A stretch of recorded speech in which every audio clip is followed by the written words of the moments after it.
ସାଙ୍ଗମାନେ କେମିତି ଅଛନ୍ତି? ଆଶା କରୁଛି ଆପଣମାନେ ବହୁତ ହି ଭଲରେ ଥିବେ ଆଉ ଆଜି ସଣ୍ଡେକୁ ଭଲ ଭାବେ ଏନ୍ଜୟ କରୁଥିବେ। ଆଜି ଆମର ପଳେଇ ଆସିଥିଲା ଚିକେନ୍ ଆଉ ସଣ୍ଡେ ମାନେ ଚିକେନ୍ ଆଉ ଚିକେନ୍ ଆସିଲା ମାନେ ମୋ ପୁଅର ପ୍ରଥମ ପସନ୍ଦ ଆଉ ତାର ଡିମାଣ୍ଡ ହେଉଛି ଚିକେନ୍ ପକୋଡ଼ା। ଆଉ ଆଜି କହିଲା ମାମା ଆଉ ସେଇ ଚିକେନ୍ ପକୋଡ଼ା ଟାଇପ୍‌ର ଟିକେ କିଛି ନ୍ୟୁ ଟ୍ରାଏ କର। ମୁଁ କହିଲି ହଉ ଠିକ୍ ଅଛି ଚିକେନ୍ ଟିକ୍କା ତ ସମସ୍ତେ କରିକି ଖାଉଛନ୍ତି ପ୍ୟାନ୍‌ରେ, ଚାଲ ଆଜି ଆମେ ଟ୍ରାଏ କରିବା। ମୁଁ ସେଥିପାଇଁ ଚିକେନ୍ ଟିକ୍କା ଟିକେ କରିଦେଇଥିଲି। ସବୁ ମସଲା ଗୋଳେଇ ଦେଇଥିଲି ଅଦା ରସୁଣ ପେଷ୍ଟ, ଜିରା ପାଉଡ଼ର, ଧନିଆ ପାଉଡ଼ର, ଚିକେନ୍ ମସଲା, ଲୁଣ, ଲଙ୍କାଗୁଣ୍ଡ ଆଉ ଟିକେ ଧନିଆ ପତ୍ର ବି ପକେଇଥିଲି।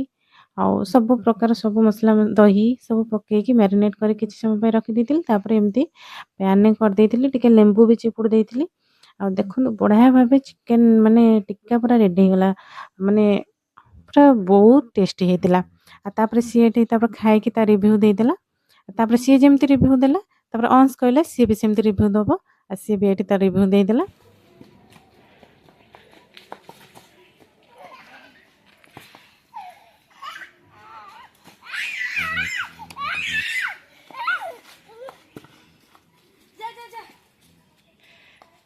ସେଇଟା ଧନ ତମ ଚପଲ କି? ତମ ଚପଲ?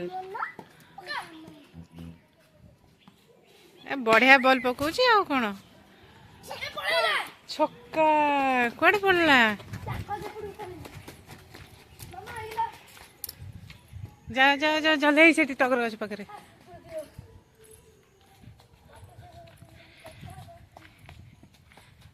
ଇଆଡେ ଆସ ଜାନିଆ।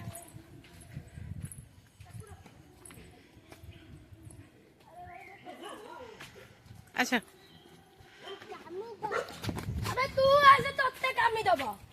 ତାପରେ ସେମାନେ ସେଠି ଖେଳି ସାରିଲା ପରେ ଏଠି ମୋର ଚିକେନ୍ ତରକାରୀ ବି ପୁରା ରେଡି ହେଇଯାଇଛି। ଦେଖନ୍ତୁ ଚିକେନ୍ ତରକାରୀ କେତେ ସୁନ୍ଦର ଦେଖାଯାଉଛି।